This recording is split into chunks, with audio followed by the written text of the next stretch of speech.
Hello guys, welcome to my channel. So today is Saturday, June 1st, 2024. Start na ng summer season dito sa Houston, Texas. And start na rin ang bakasyon ni AJ, bunso ko. So ito, makikipagkwentuhan lang ako sa inyo. Walang script and hindi to talaga actual na review. So kukwento ko lang yung Saturday morning ko. No? Pag-iisip ko kanina, iniisip ko paano kayang gagawin ko today, no? Ano i-vlog ko. And then nakita ko nga free fishing day today daw ngayon sa Texas, sa buong Texas. Pwede kang mag-fishing nang walang license. Sabi ko, late ko na nalaman. Kung alam ko lang, sana madaling araw umalis na ako. Anyway, so naka-receive ako ng text sa kaibigan natin syempre hindi ko sasabihin yung apelyido, si Carlo na lang. Carlo na lang, Carlo. No? Na kapitbahay ko and ka-church ko. Na-mention na sa akin dati na, uy, Jay, sabi niya, napanood ko yung video mo, may LPBO ka na, na optic. Sabi niya, baka gusto mong gawan ng review yung ano ko rin, LPBO ko. Ko-compare mo para mas maganda. Sige. Tapos, sabi niya, sama ka sa akin, punta ako doon sa property. Kaso at that time, camping naman ni AJ, pinost ko din, diba? Nag-camping kami sa Trail Life. Talaga nagkasabay-sabay lang. Kaya hindi natuloy. And then, this morning, na-receive ako text siya. Ano pa ako nagdadalaw isip ako kung anong gagawin ko ngayon. Lalabas ba ako? Maglilinis akong bahay, definitely. Hindi ng bahay namin. Anyway, to make the long story short, dumaan siya sa akin dito and eto, hindi lang isa, kundi dalawa. Yan, dalawa. Gagawa ko ng review, no? And I was surprised kasi sa knowledge ng kaibigan natin si Carlo, sa Carlo na lang tatawag sa iyo. Yung knowledge niya about the platform, yung AR platform. Anyway, these guns were safety checked prior to filming. Okay? Yan na, wala. Anyway, safety check prior to filming. So, gagawin ko ng separate video reviews, pero syempre, kinukwento ko lang how my Saturday morning went. And I'm sure yung mga kababayan natin na mga gun enthusiasts and possible future gun owners or possible future rifle owners magiging interested sa mga ganitong topics. Kasi ako, habang kinakausap ko siya, na-amaze ako, okay, yung knowledge niya sa AR platform. Kasi, binubuo niya pala to on his own. Tapos, sabi niya, talaga from scratch. Ultimo yung upper binubuo niya. Sabi ko, ba't mo pinapahirapan yung sarili mo? Pwede ka nang bumili ng buo na upper, no? Ay, hindi, mas gusto niya daw na to. Okay, duman din ako sa ganong stage na gusto ko talaga yung inner workings sabi ko, gusto ko yung inner workings, alam ko, para kung may masira, kung may magka-problema, alam ko paano ayusin. So mapapansin nyo naman kung nagpa-follow kayo sa video ko, never ako nagpa-gunsmith. Okay, maliban sa matipid ako at wala akong pera, ako kasi bumubuo din ako So alam ko kung most probably kung ano yung magiging sira ng baril ko.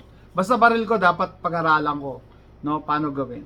So nakakatuwa naman kasi dalawang AR platform pero magkaiba siya. Okay? And hindi to basta yung binuo niya, hindi to basta-basta. Parang basura yung Palmetto State Armory ko compared dito.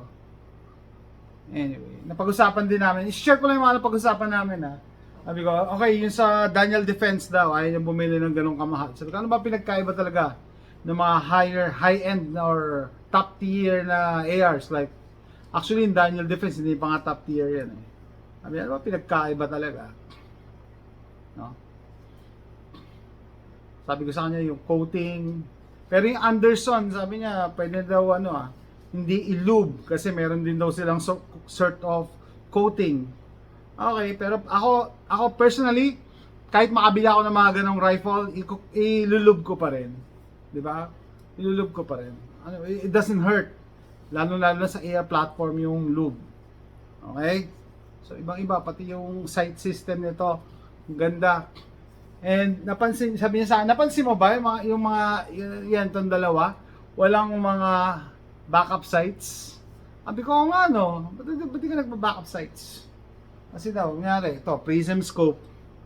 Hindi ko lang alam kung makikita niyo. So siguro pag ginawa ko lang ng review, kahit patay yung battery niya or wala siyang power, andun pa rin yung yung dot at saka circle. So magagamit mo pa rin siya. Nakakatuwa naman. Okay, so yeah. I learned something. Hindi mo kailangan ng backup sites.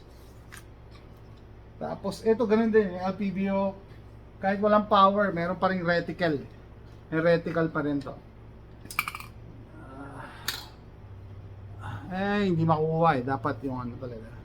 Gagawa tayo ng separate video for review para ma-in-depth yung analysis natin. And yan. Sabi ko, one thing is common din sa dalawa, parehong slim handguard na sila. So pwede ka mag-C-clamp. Sabi niya, per experience, pag nagsi-C-clamp ka, mararamdaman mo talaga yung init. Lalo-lalo na, sabi ko, yung handguard mo, ang daming butas. Ramdam mo talaga yung init. Kasi init yung barrel walang other protection. Sabi ko, kaya daw siya naglagay ng ganito. Okay? Okay, so, he knows his stuff, no? Kaya bilib ako sa'yo, Carlo, Sabi ko, dapat matagal na tayo nagkwentuhan about guns. And sabi ko, ba't mo ginagawa yan, ganyan? Kasi as a gun owner, lalo na pag AR builder ka, pag nagsawa ka, papalitan mo, ganoon talaga magastos talaga, magastos. Kaya ako, dumating ako sa point na gusto ko na lang yung stock, tapos, ngayon naghahanap ako kahapon yung mga wood stock na bolt action kahapon naghanap ako. And then, sabi niya pa, ito, napansin mo yung mga muzzle brake daw niya, bird cage.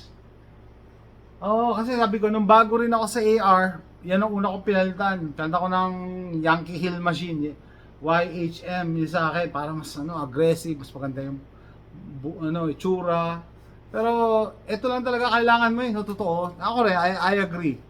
Bird cage lang talaga, yan lang ang kailangan natin no? Cover naman siya di sa ilalim. So, ibig sabihin, yung blast niya, pataas and forward, away from you. No? Yung mga in-upgrade ko na muzzle brakes, yung ang porting sa side. Nako, nung nag-carbine class ako, nagreklamo yung mga katabi ko, ang ingay daw ng baril ko. Kasi sa side ng ang talsik ng sound, tsaka nung usok, or nung blast. Yeah, bird cage is all you need talaga. Hindi mo kailangan palitan yan. Hindi mo yan kailangan palitan. Wala akong makitang advantage sa pagpalit. Nga lang, looks lang siguro yung itsura. But if you think about it, in the future, kung gusto mo i-future proof, marami kasing mga attachments na nakadesign sa bird cage, like suppressors. Diretso, bolt on mo na dyan, isasaksak mo na. Tapos bayonets, mga ganon. Yan, na-experience ko na yun magkalalagay ako ng bayonet. Ba't ka maglalagay ng bayonet? Because I can. Yun lang yun Dahil gusto ko lang, wala. Pero, so kung nagpalit ka ng muzzle brake, wala, hindi mo na. Minsan, mga bayonets hindi na mag-work. Naka-design lang kasi siya sa bird cage. Mga ganun ba? Pero syempre, pag baril mo, kung anong gusto mo, no? Binibigyan ko lang yung advice from people that have been building this platform. And then tinanong ko rin siya sabi ko, AK versus AR. Meron din daw siyang AK. Pero syempre ang binibuild niya AR. Kasi mahirap, pag-usapan namin, mahirap i-build ang AK. Yung AK, tinitingnan ko kahapon. Kaparehas niyan yung mga G3, yung mga SetMe, parehas ang pagbibuild. Kailangan mo ng press. Kailangan mo ng press. Pinipress kasi yung barrel sa trunnion. Tapos yung trunnion sa receiver. Eto, binobolt lang yung tina-tighten lang yung barrel nito through using hand tools. Kaya mas madaling i-DIY ang AR platform sa bahay. Okay? Unless bibili ka ng sarili mong press. No? Ano pa? Tapos sabi niya, ito yung AR platform, mas accurate, mas straight ang design. Dati, nung bago ako, nainis ako sa AR platform, sabi ko, ba't di na siya katulad ng mga, ayun nga, AK, pwedeng wala nito. So, mas maikli. No? Tapos dito, ayaw ko dati yung pag nag-cheek weld ako, talagang kailangan mo itabingi yung liig mo eh. Mukha akong tanga pag hindi naka-open yung ano. Kailangan mo itabingi, no? Samantalang yung iba, straight ka pa rin. Okay? So, mas accurate siya pag straight pala. Sabi nga sa akin si Carlo, sabi niya, mas straight para siyang bolt gun. Bolt gun, di ba? Straight lang. Tama, di ba? Mas straight, mas accurate. Para sa akin, no? Design niya. So dati, I see it as a con, yung buttstock nito, na kailangan mo ito mabingi. Eh ngayon, okay. It's a matter of perspective. Mas ano nga pala siya. Mas accurate pagka ganyan. Kasi diretso lang eh. No? Ano pa? May mga napag-usapan namin. So hindi to actual review. Gagawa ko pa ng in-depth review tong dalawa, no? Comparison lang. Naisip ko lang pala kanina, hindi pwedeng gawin to sa Pilipinas na out of the blue. O, iwan sa yung baril. Nako. Hanapan ka ng PTT niyan. Permit to transport from your residence to the destination and back.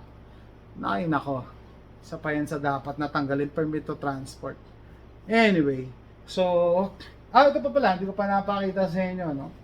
Nagulat ako. Binigyan niya ako ng mga tips, yung mga kung saan pwede ba kung saan makakabili nito. Pero syempre, hindi natin pwedeng sabihin sa YouTube, nothing is for sale in this post.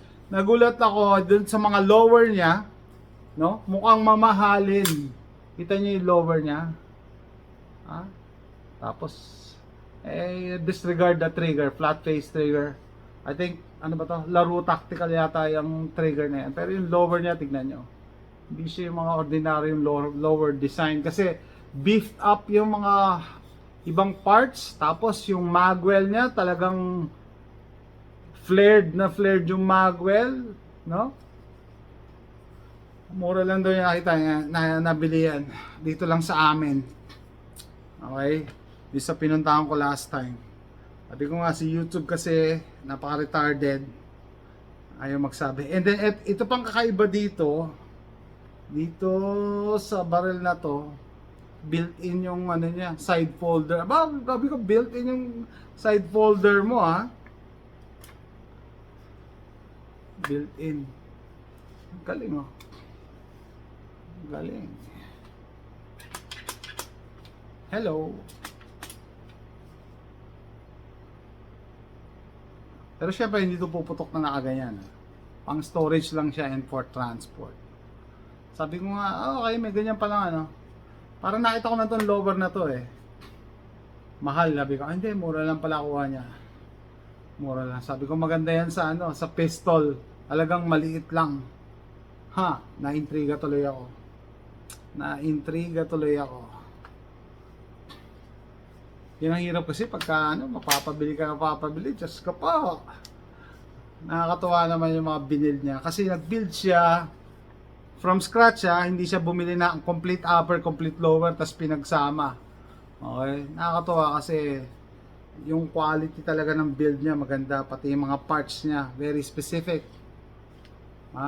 Pati itong hand stop daw to, hand stop. Very specific. Okay? Sinishare ko lang yung Saturday morning ko na may iniwan sa akin, 2 AR. Yan. No? So, abangan nyo, reviews ko dito. Reviews kasi 2. No? And I know yung mga nag-aabang ng 556, excited na sa ano nila, sa unit nila. Unit ang tawag dyan sa Pilipinas no?